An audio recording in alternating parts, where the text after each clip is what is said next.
But hey, welcome everybody to another episode of We Really Have No Idea. We have got an incredible show set up for today. It's incredible. Let's see, what did we have lined out today? We're going to talk about Aaron Rodgers. Yeah, do a little Yeah. slagging on that. Well, Uh, Aaron, hey, there you are. Hey, Mick, how are you? hey, Welcome to another show. Right. And then I hear you've got some quarterback sack information you wanted to throw out there. I've got a little bit, it's a follow through on the trivia that you had a couple Okay, weeks. great. I love it. Um, Trivia, it makes my day. It makes people engaged. They feel like they're part of the program, they are part of the which program. they are welcome to be They're part of. They just need to absolutely part subscribe, of the make some program. comments, You come know, back. so There here's you go. also So Aaron, our good buddy, he's signed with the Steelers. he did. He Pretty becomes exciting. the second quarterback ever to play for a head coach, Steelers Mike Tomlin, who he had previously beat in a Super Bowl. I Remember thought you were going to say something like played for a head coach who couldn't stand him, that? or something like that. Or we're just like, or he was younger than the head coach or something Not like. that went without saying, but yeah. So he All right. becomes the second guy, the second quarterback ever, starting quarterback at that, to play for a head coach who he had previously beat in the Super Bowl. Ah, And I got this off of Pro Football Talk, by the way. Just stole it right from Mike Florio. well, that's because we really have no idea. We And really have no idea, and I really like those guys. yeah, Uh, do you know who that other quarterback might be? uh, Tom Brady. No, no, no. I'm just going there because he's beat so many teams. Yeah, that's a good guess. That's a good guess, which leads me to my other the quarterback sack trivia. But it's actually Phil Simms. He beat the Dan Reeves Yeah. Okay. Broncos, and then Dan Reeves became the head coach of the Giants while Phil was still there. Wow. In fact, he had a great season. He was 11-5. He's coach of the year, beat the Vikings in the wild card round, lost to the Niners in the divisional. As he should. It Yeah. was 93. Yeah, so Aaron Rodgers becomes the second quarterback ever to go play Yeah. for a coach he had previously beaten the Super Bowl. Yeah. There you go. Take that for what you want. But it also made me wonder because when Tom Brady went to play for the Buccaneers, he finally had an opportunity to beat all 32 teams Yeah. because he had beat all 31 teams leading up to that, right? Yeah. This was his chance to finally beat the Patriots and beat all 32 teams, which some quarterbacks have done. I think Peyton Manning's done it, for example. Um, and I think Favre has done it. Yeah. That's a good trivia question. I wouldn't know. I But it wouldn't know. made me wonder, based on your sack trivia, you told us that Bruce Smith is the Yeah, Mr. Smith. all-time sack leader with 200 sacks, and I got me wondering how many different quarterbacks did he sack? And it's a wild statistic to go look up. Because when you go look it up, they'll just say, "Oh, Bruce Smith sacked 200 quarterbacks," and it's like, no, no, no. How many How many distinct different quarterbacks? How many individual quarterbacks? And sometimes they'll show you the opposite. Like Kyler Murray has been sacked 13 times by Aaron Donald. Okay, that's great, but how many different quarterbacks did Bruce Smith sack? Turns out there are three guys who have sacked 77 different quarterbacks in their careers. Wow. That's a lot, isn't it? Yeah. Uh, That guy's got a great scrapbook on his coffee, right? so it's you know? Now, and there are a couple of guys I looked all around. I couldn't find the answer. So who knows how many they have. But the three guys with 77 are Reggie White, Julius Peppers, and Chris Dolman. Like Chris Dolman. Who's Chris Dolman? He played for like 15 years, mostly for the Vikings, a bit for the Falcons, three for the Niners. And he had 8 sacks his final year he played. Yeah. So he was the man, and you got He's to wonder still, if he really yeah. wanted to. Yeah. Yeah, He but was, he finished fifth all time with 150. But Bruce had 76, just one shy.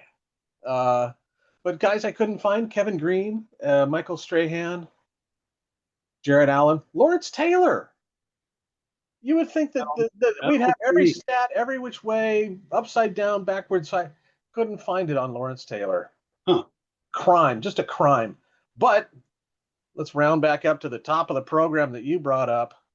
41-year-old Aaron Rodgers is the presumptive starting quarterback of the Pittsburgh Steelers. Finally, who also apparently got married sometime this summer. I don't know who the. I don't know. Three. No But, news on. It's the mystery girl, so I'm gonna say I don't think so.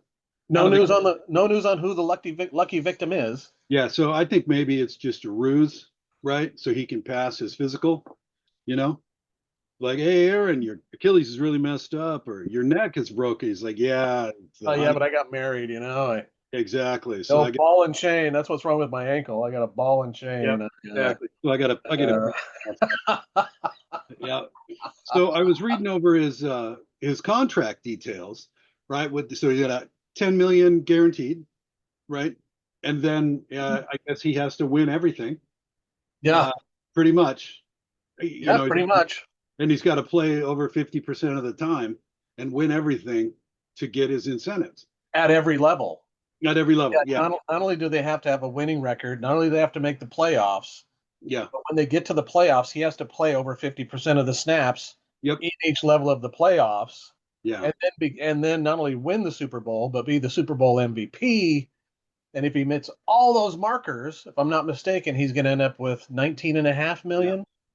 Yeah, something like that. Which is less than Russell Wilson's being offered. And if Russ hits all of his markers, which I don't think include MVP Super Bowl, but I don't I could be wrong. I think Russ is probably playing it a little bit. I think both of them are probably leaving money on the table for the teams, because they really, I think really what you're doing is just trying to get more subscriptions to your, your podcast. Yeah. And they're on their downward trajectories. They both know it.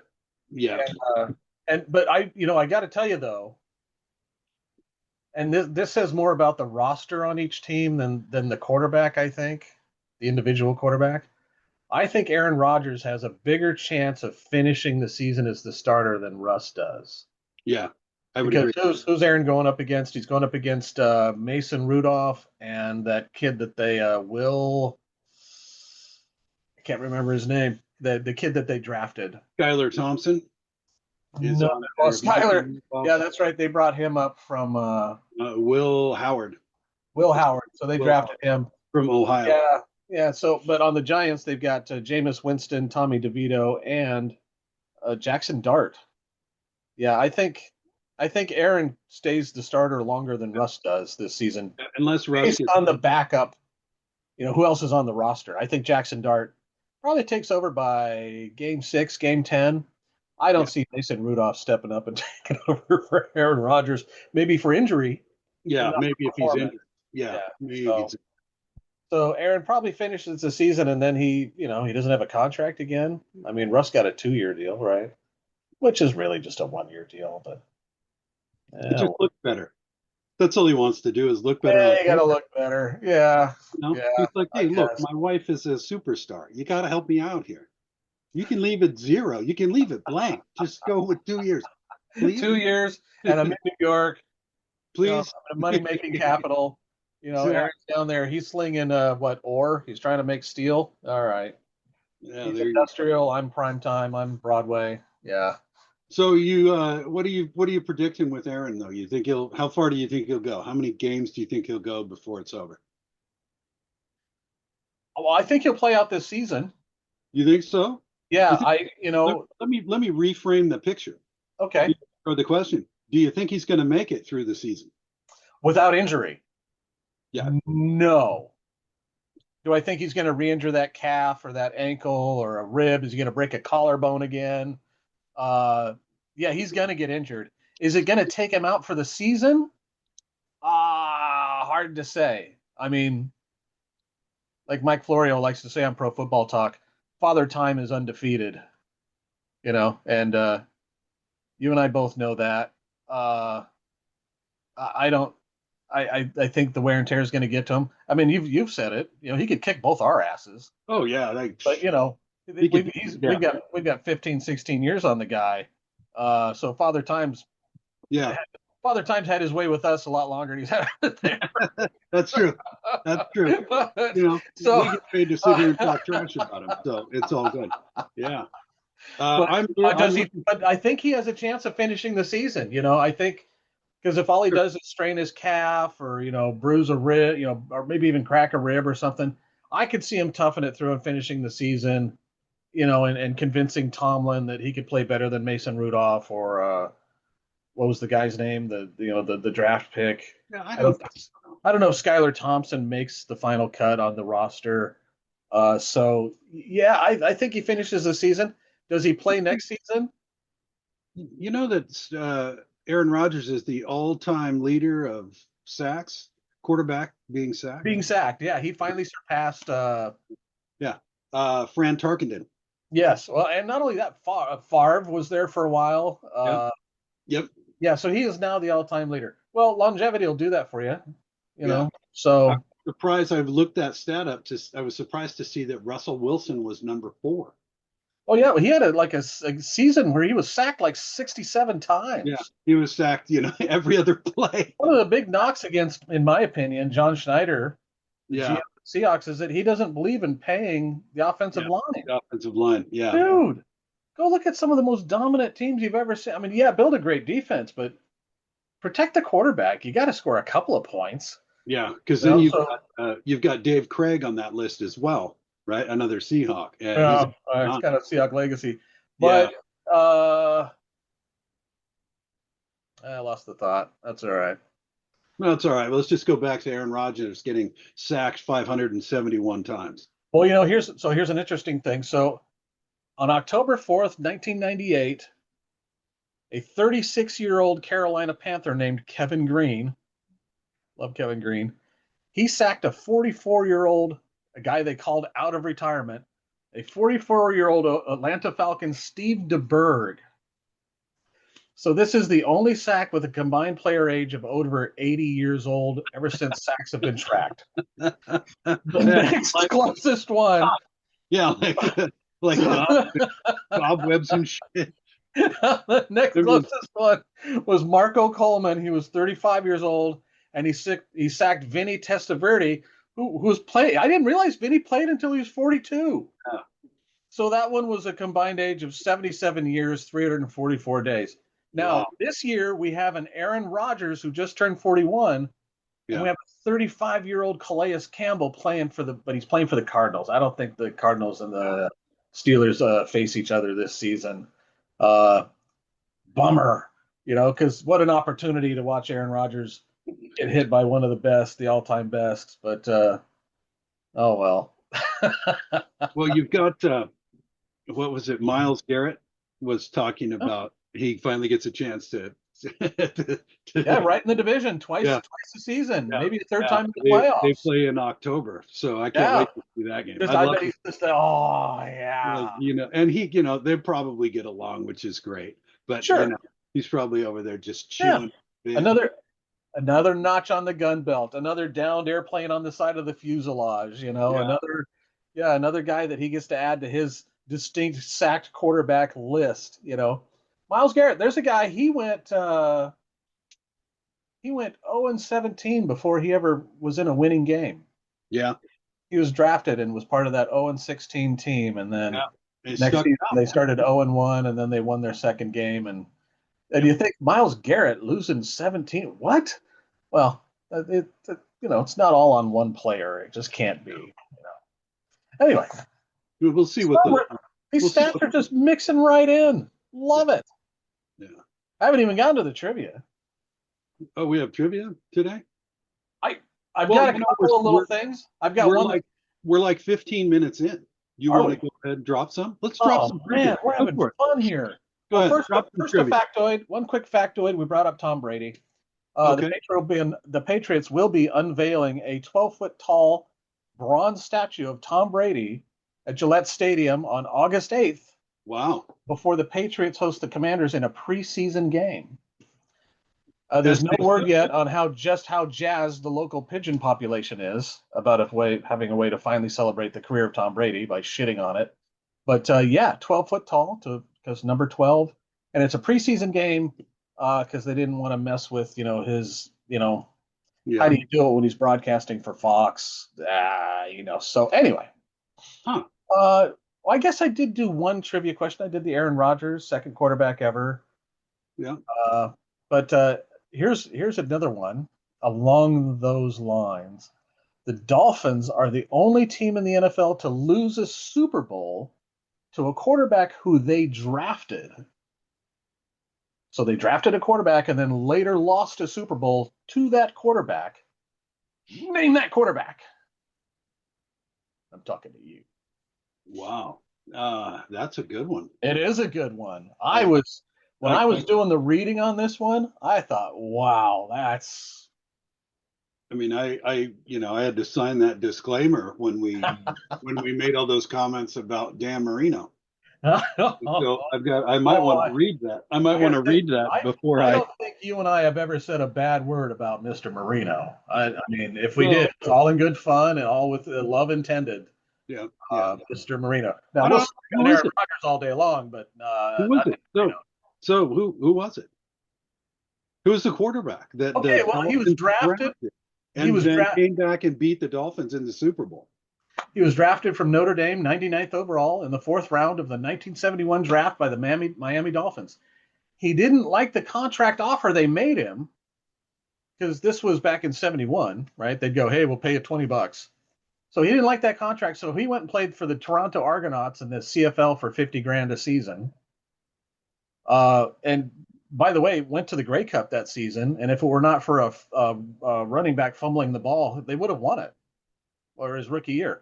But he played up there for 3 years. Let me see. What do I want to skip? Okay. So in 1974, I'm going to use their old name. Not trying to be a problem. The Washington Redskins obtained Joe Theismann's rights from the Dolphins in exchange for the team's first-round pick in 1976. Joe Theismann. He joined the Redskins in 1974 and served as the team's punter. Yeah. He was the punter until 1978 when he succeeded Billy Kilmer as the quarterback. And it was in 82 that they won their first ever championship game against the Dolphins in Super Bowl 17. Wow. Kind of wild. So Theismann, he took a pretty interesting route to get there, but he got there. Yeah, he was in 1970. He was an All-American and an academic All-American. He was in contention for the Heisman, but he lost to Jim Plunkett. He set school records for Notre Dame, passing yards, touchdowns in a season, passing yards in a game with 526, completions in a game, 33. Wow. Against USC in a torrential downpour. They lost the game. He compiled a 23-2 record, throwing for 4,411 yards, 31 touchdowns, and his 4,411 passing yards ranked fifth all-time in Notre Dame's career passing list. Yeah. Okay. Quite a career Joe had, until snap. Ouch. Yeah. Happy Gilmore. And you and I were both alive to see that Monday Night Football. It was a nationally televised game. Oh, my gosh. Where Lawrence Taylor, Chris Carson, and somebody else landed on his leg. Yeah, just the wrong way. No malice. I mean, you might know Lawrence Taylor's a badass. No, Lawrence Taylor's the first guy to get up and wave. Yeah. And the opposing sideline, the New York Giants sideline, the Washington sideline thought he was kidding. Or just, rubbing it in, like, hey, I sacked your guy. They thought he was showboating. Nobody on the Giants team thought. Yeah. It took the trainers a second to go, oh God, he's serious. Yeah, he's not getting up. He's not getting. And Theismann, it was interesting. Theismann said, I heard it. He goes, it was like 2 gunshots, pow pow, and he said it was amazing, incredible pain. He goes, and then the body's interesting because then I didn't feel anything after that. Yeah. He goes, interesting side note. The trainers on the sideline, they were like, he's just faking it, and they're watching the replay. Oh shit. Because they played it like 9 times, right? Yeah. Just over and over and over. This wasn't his ankle. This was his shin. We're going to break away from the commercial break and kick you back live. Yeah, wasn't Al Gifford going, hey, if you've got a weak stomach. Yeah, and they showed it like 6 times. Like over and over again. Every angle. One cameraman had a perfect angle. Now they don't do it. They don't do that. Yeah, here's some more symmetry because you brought us some face mask trivia Love on the face our mask. podcast. Yeah. Heisman, for his entire career, only had the single bar. Single bar. Yeah. Just the single bar. Yeah. Strange coincidence. Alex Smith, who went to play for the Redskins, he had the same exact injury as Joe Theismann's, if you recall, broken leg, right? Both happened on November 18th. One in 1985, one in 2018. Ooh, Both of them, it was the right fibula and tibia. Fib tib fracture. Both played for Washington when it happened. Uh-oh. Both happened on the 39-yard line. Uh-oh. And? The games ended as a tie. Both games ended 23-21. And both were caused by a three-time Defensive Player of the Year. Lawrence Taylor for Joe Theismann and J.J. Watt for Alex Smith. Wow. There you go. So if Aaron Rodgers were here, he would tell you that the conspiracy's afoot. He's and like, the I'm not aliens are playing in on that charge. day. I'm not playing on that day. I'm not. If the ball's over on the 35, I'm sorry. We're gonna punt. It's okay. I don't He was care. a play for Washington, so it's okay. It'd be Iuska. I can't do it. Yep. Yeah. Yeah. Symmetry. Yeah. Yeah. Pretty interesting, huh? But Theismann, what an interesting career that guy had. And even Yeah. more symmetry, we did a movie review of The Replacements, which was kind of about the Washington Redskins on that 87 Back in the 80s. Yeah. strike season or lockout season or whatever it was. Look at that. We're just bringing it full circle so that at any time you could tag into one of these episodes and just feel like you're part of it, because that's what we're here for. Because we really have no idea. honestly, we really have no idea. But look at that.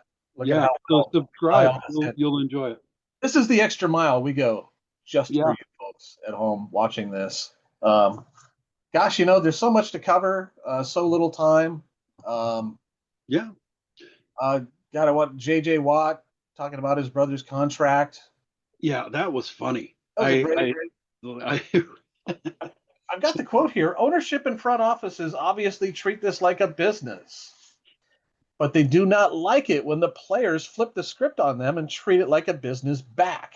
Yeah. Wow, what a great quote. Like, what are you doing? What are you doing? Well, that's his brother. He's retired. He can say that, Sure. But he's got a point. Yeah. You're not going in the booth. You're not going in the booth. Player for years, because for so long we were brainwashed and thinking, well, they signed a contract. They made a commitment. Well, yeah, but the team can just throw the contract out and cut the guy. Why doesn't the team have to honor the contract back? So, wait a minute. So I'm saying, get all the money you can. Yeah, I like that. Where you pay them up front, or and the other thing, back end. You and I made this point. God, I think it was one of the earliest podcasts we did when we were slagging on Jerry Jones, because Jerry will wait until 2 games into the season to pay a guy, and by then, man, you really got to pay him because let's say he's a receiver, and over the offseason there are 3 receivers who are looking to get paid big money. Well, if you're the last guy on the list, you're going to get paid the most. Yep. Right? Because, look, the guy reset the market. Oh, the second guy reset the market. The third guy reset. Where's my money? Right? And JJ made the same point, JJ Watt made the same point about his brother TJ. Yeah. Why don't you get it done as soon as possible? Yep. Because if you get it done as soon as possible, that you have to pay him even less. And moreover, now you got a happy player. Yep. And I think of Trey Hendrickson, excuse me, for the Bengals. They're just stringing that guy along. And they're going to pay him. I mean, unless there's some wink nod thing going on where Trey's got he's got a bum ankle and he just needs a little more time at home, and they're giving it to him. But if Trey is really like, hey, pay me, man, what's the deal? Pay that guy. That guy's going to walk you to a championship now that you've paid Burrow and Jamar Chase and, the other, they paid 3 offensive weapons this offseason. Go ahead and pay Trey, man. Yeah, so JJ, I love that, but they don't like it when the players flip the script on them and treat it like a business back.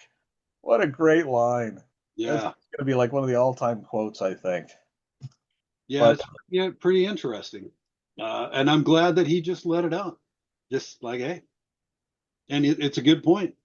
You either pay them now, make them happy. You got continuity in your locker room. You've got, your fans are locked in, or you're waiting and then they're looking at you. Everybody's looking side eye. And they're unhappy. And by the time they get to camp, they're unhappy. And then they're behind on their training and their study Sure. work. And they Yeah. and they're not as effective game one. Bingo. There's so many downsides to stringing it along and waiting. Yeah. And it's not like they don't have the money. I went through and I did a I Have you this, been doing math again? I have been doing a little bit of math, kind of. Told you, man. I've been. This may be a podcast I might just do on my own because it's too serious for you and I to do together. But it's this whole the team's looking for public money for state. Oh man. Oh my goodness. Yeah. Yeah.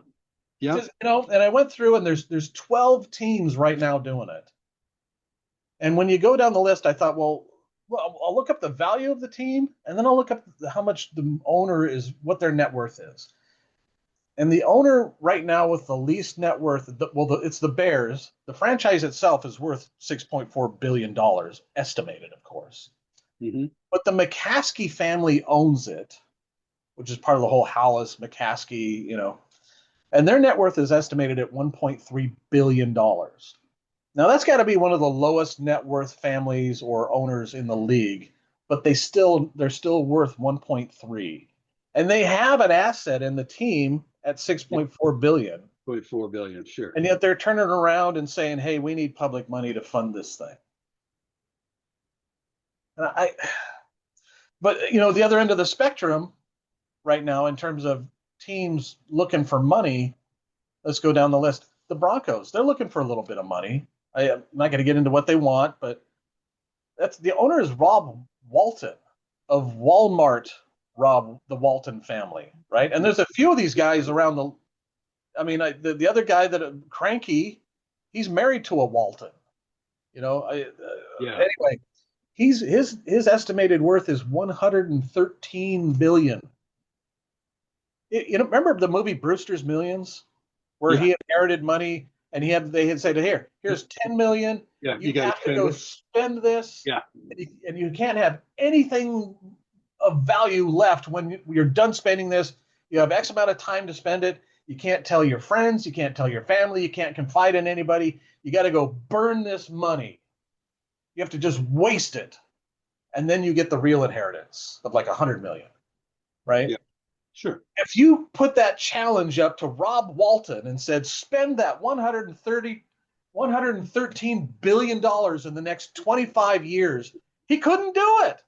He would still have things of value left. He would have to buy aircraft carrier after aircraft carrier and just nuke them in the middle of the ocean.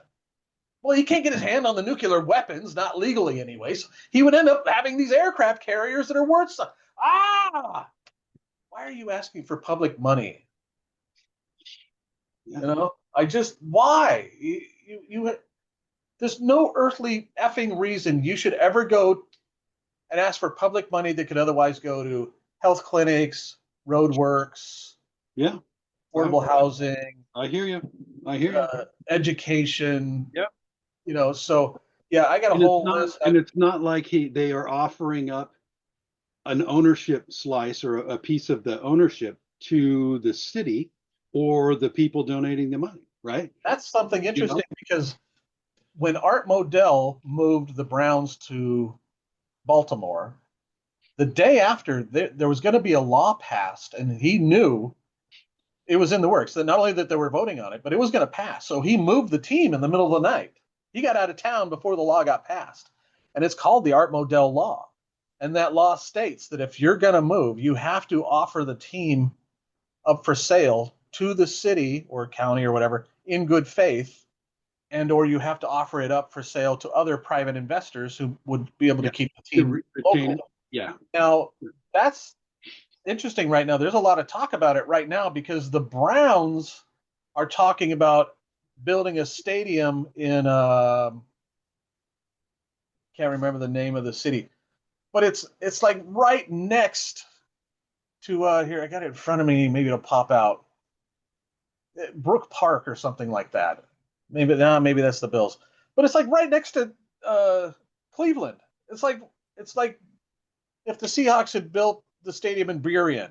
I mean, it's like it's right there on the border. It's right next to the airport, the site they want to build on. So the city is flexing that Art Modell law. The owners of the Browns are hired lawyers to argue that it's an unconstitutional law. It's never really been used before, except to keep that somebody threatened to do it to like a soccer team, but then negotiations worked. But again, the Haslams are worth $13 billion.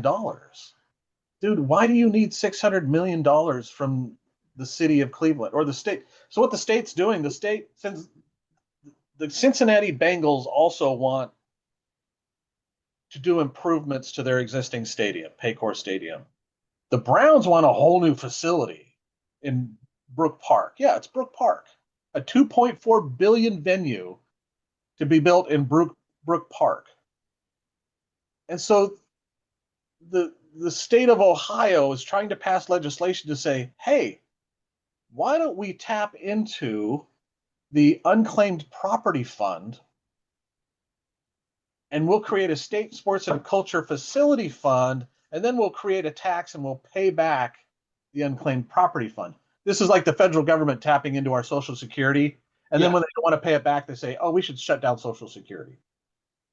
But the state is looking like they're going to do it, and they're going to take 1.7 billion out. They're going to give 6 to the Bengals. They're going to give 6 to the Browns. In the meantime, there's this guy in Ohio going, do you realize how many people you could put on Medicaid for that much money? Yeah. You realize how many much good you could do for this? Yeah. Yeah. Exactly. And these people are billion. Now, Mike Brown, the owner of the Bengals, he's not a huge billionaire, but a billionaire nonetheless. What is his value? 4.1 billion. Oh, poor Mike. Oh, he's only got 4.1. Jerry built his own stadium, and he gets to do whatever he wants with it anytime he sees fit. Yep. And the people love him for it, you know. All these teams: the Bears, the Titans, the Bengals, the Texans, the Eagles, the Commanders, the Bills, the Jaguars, the Browns, the Panthers, the Chiefs, the Hunt family. The Hunt family. By the way, the Ewings of the old TV show Dallas, they're based on the Hunt family. By the way, sure. Their estimated worth is $24.8 billion. Catch up, baby. And they've got Kansas and Missouri, because Kansas City spans both. Yeah. Sure. They've got Kansas and Missouri duking it out. Kansas passed a bill that said, hey, we'll build you and the Royals a new domed stadium on the Kansas side for X amount of dollars. But anything over that, you got to pay the rest. And then, so the Chiefs were like, see that, Missouri? Look what Kansas is willing to do. And then the Kansas went, okay, yeah, but the deal's only good until June 30. Yeah. Yeah, you need to start making commitment, because you're not going to just use us to dangle over Missouri and get what you want. We're not just a bargaining chip. This is for real. You're either going to do it or you're not. And it's interesting because of all the money that the Chiefs already have. And the interesting wrinkle is that the Royals also wanted, I don't know what they want, a new stadium or renovations or. Yeah, okay. And then the Broncos, and, they're the other ones on the list, Rob Walton. But think about this. Remember when news broke that Brett Favre had allegedly taken $2 million out of a missing $77 million, because he took $2 million for like speaking fees or whatnot, but the money was earmarked for the underprivileged of Missouri. But he wanted a volleyball facility built for his alma mater where his daughter was playing volleyball. And we were just outraged to hear that Brett Favre, a guy worth $75 to $100 million, would take $2 million from the underprivileged people of Missouri. Or Mississippi, excuse me. Howard, this is disgusting. And yet we're talking about giving $600 million to the Haslam family, who are multi-billionaires, and we're not worried about how that money could better be spent, taxpayer money. Yeah. I don't get it. I just don't get it, the dichotomy of it all. And it makes me absolutely insane. And I think, touching on what you said when we first brought this up just a few minutes ago, You know how when you buy a car battery, there's a core charge, Uh-huh. right? So that way you pay a fee to help for the disposal of the old battery. In the state of Washington, we do the same thing now with a bucket of paint. So that Yep. when you have leftover paint, you can take it back and they can pay to dispose of it. I think that if NFL owners, Major League Baseball, NBA, NHL, if they get public money and they start with a hotel tax or something like that, that a percentage of that tax needs to go into a fund. What did the Browns or the city of, or excuse me, the state of Ohio want a sports and culture facility fund? Yeah, you put that percentage of that tax right in that fund. And 15, 20 years from now, when that team owner goes, my facility's not as good as the one over there. I want a new stadium. You also flex in and you put an Art Modell law in place and you go, okay, well, there's money in that fund over there. We could use that. Or if you don't like that, you could put the offer up, the team for sale, and offer it to us because we got money in the fund, or we could put it up for a private investor and he could use the money in that fund to do that. But that's it. That's what the fund was created for.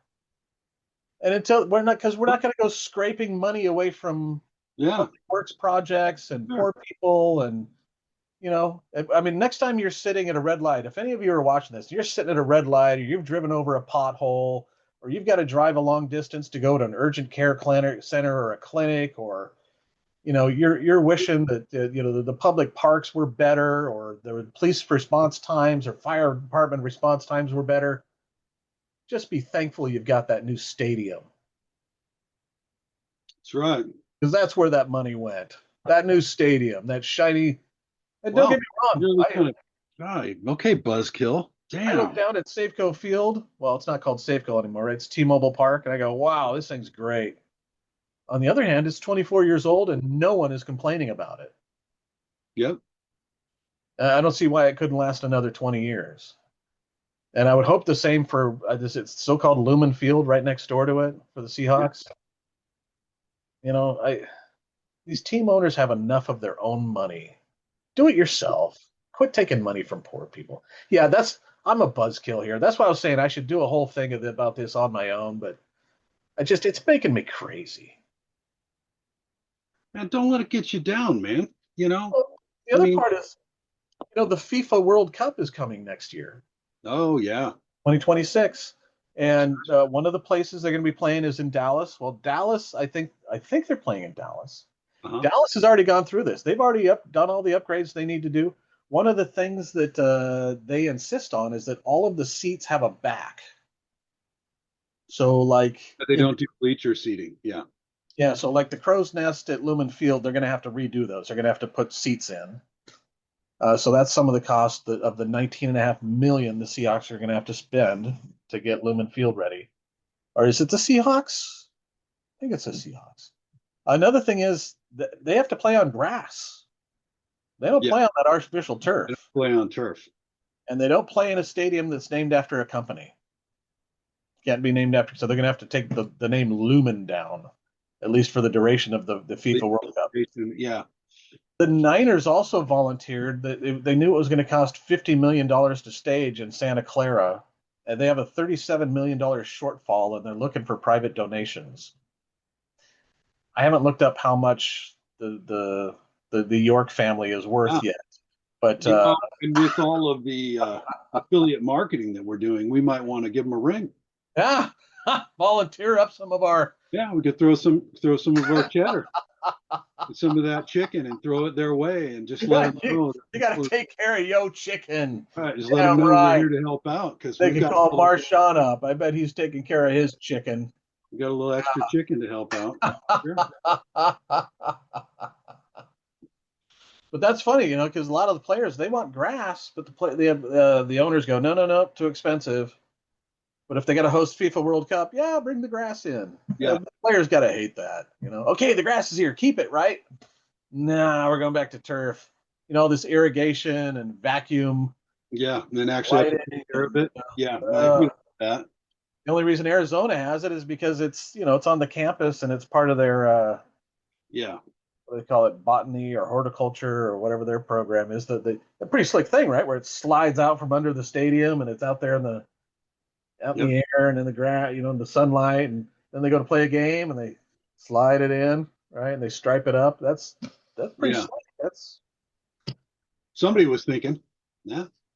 all right. So, Sorry.